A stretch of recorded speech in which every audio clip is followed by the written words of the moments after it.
tackling, they can't fix anything or let the foreign boats in that have offered to come in and salvage the oil. No, only BP is allowed to manage and run it all, and it's a new precedent. I mean, how did the police go into New Orleans and surrounding areas 5-6 days after the disaster and confiscate guns from high and dry, homes where people were there with their own food and water and guns? Because it was a trial. But they wouldn't let people walk out on the highway. It was unconstitutional. It was wrong. It was illegal, but they did it, and courts later ruled it was illegal. But the feds don't let a good crisis go to waste to set that precedent, and it's worse now. I mean, I'm dumbfounded. I've got CNN, Fox, CNBC, CBS. I mean, they're all sending reporters down there in the last 70-plus days. And at first, it was just Coast Guard and BP saying you can't videotape here. Now, as of 2 days ago, CNN even ran the headline, "The First Amendment is dead." The head of the Coast Guard says it's a federal felony if you videotape or go on any of the beaches, and they're now basically arresting anyone they want, and this is martial law. So there is martial law right now basically in the Gulf, and again, the worse things government makes it, the more power they get. Just like they're now going to say, oh, flood all your water into your croplands, don't grow anything this summer, or kill the crops you've got, because birds that don't have a place to migrate to, they're going to go to this water. There's already lakes and ponds out there. This is just government going for rewilding. And as crazy as it sounds, if you read the Copenhagen Accords, or you read the UN Biological Diversity Assessments, or you read what Maurice Strong, one of the head UN chiefs, has said, their goal through the carbon tax, through the environmental movement, is to, quote, end industrial society. And under cap and trade, only Europe and the United States, Canada, Australia, New Zealand, only the wealthy Western nations have to put these huge draconian taxes into place. We have Obama's quote on video. He wants to, quote, bankrupt the coal industry, put taxes on them, basically doubling their cost. I mean, he's on video saying this when 51% of U.S. power comes from coal, but China and India and Brazil and all these places that the globalists own the factories in, there's zero cuts there. So it's a forced transfer. Basically, America's problem was, for the globalist, was that it wasn't a dictatorship 50 years ago. But they were able to come in and at least shut down our industry and then move it to dictatorships that they controlled. And so it was a no-brainer. That's what globalism is. It's treason. It's a corporate takeover of America. And we've seen the giant sucking sound. We've seen what NAFTA and GATT have done. They're not free trade. They're not fair trade. It's globalism. And so here we are at the precipice, and to know that they are now charging people with federal felonies who try to show the dead sperm whales and the dead dolphins and the dead turtles.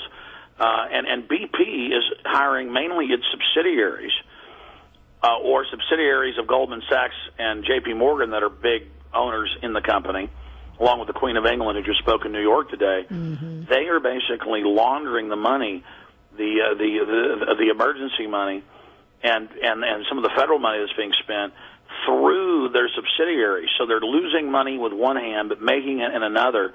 And so it's all a big business, a big accounting scam.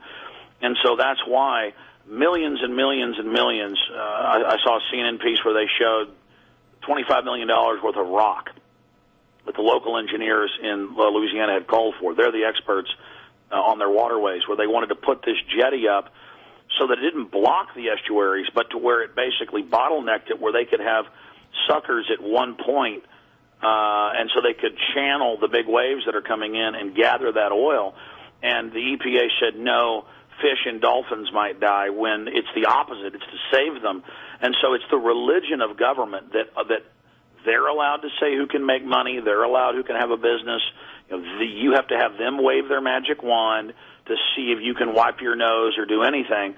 And so the bigger this crisis gets, the more they can grandstand. And they already tried to hype global warming, and we're all dead. And if you don't pay Al Gore some money, you're dead, when he's not out getting in trouble in hotel rooms. And now, BP, the main financer of this, I believe from all the evidence, blew that well. I mean, even the Coast Guard's own reports and I'll rant forever, so stop me anytime. No, but the Coast Guard's own report that they had over a month ago, they went and interviewed the survivors of the rig and the relief ships and the engineers, and it turned out 2 months before they had a blowout. And they told BP, the orders you're giving us, the way you're having us drill this, will cause this thing to fully explode and come in early and will cause a leak. And Obama, a month into that, gave them a safety award. And you know, these guys are big monopoly men. These guys are insiders. It was British Petroleum, you know, staged the overthrow of Iran in '53 under its previous name. So they'll just change their name and break it up into subsidiaries. They're making a major gambit, a chess move sacrifice of BP's name to get their larger global government tax in. This is key to these people. And so bare minimum, we know BP gave Halliburton, and I hate to defend them, but it's the case. This is in the government reports. They gave Halliburton and Anadarko, the rig operators, orders that they protested and said would cause this. So they basically false flagged this, and they have no intention of trying to cap it. It's all a show, and they're using it to terrorize us into submission. This is an act of treason. This is just unbelievably evil.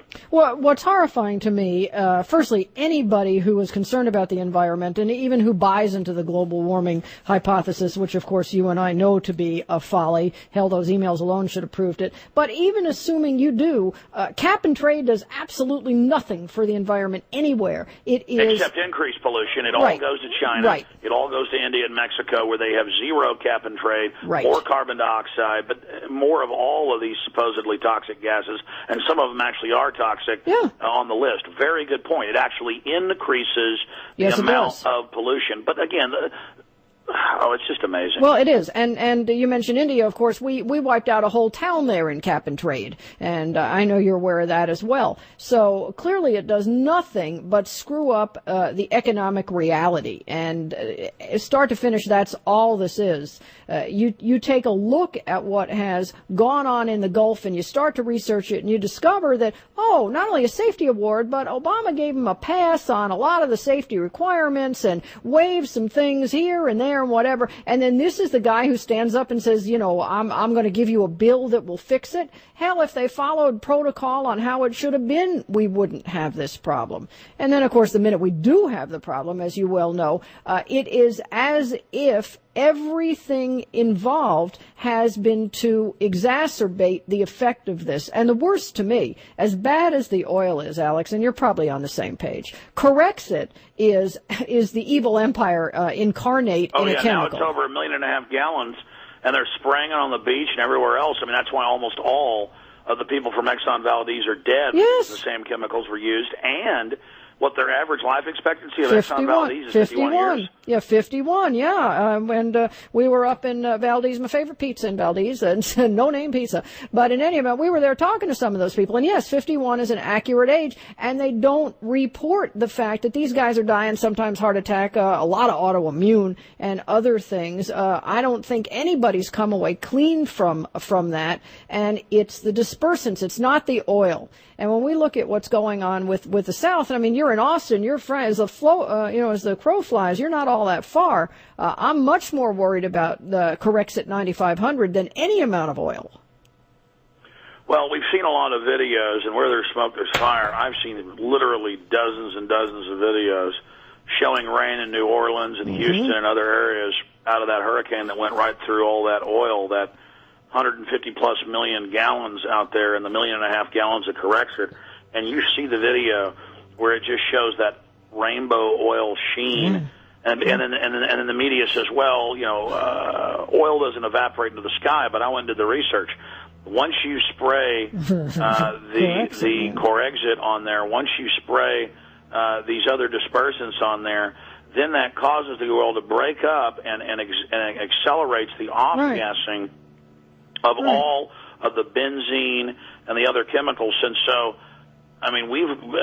they talk about just a little bit of pollution causing acid rain, but now Obama, in video clip after video clip, he's up there saying there's no health problems, there's nothing going on, everything's fine. Just like after 9/11, they told the cops and the firemen and the medical workers, oh, the dust is fine, the mercury, the asbestos, and then they tried to block them getting medical care, and this is going to dwarf that. But again, because they are the managers of things, what does the mafia do? The mafia comes into a grocery store or a bar, and they say, look, somebody's going to burn your bar or grocery store down. Somebody's going to beat you and your wife. It's not me, but somebody is.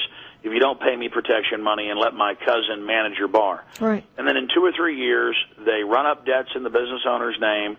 They ship liquor in one door and sell it out the back, at reduced prices. They run whores out of the operation.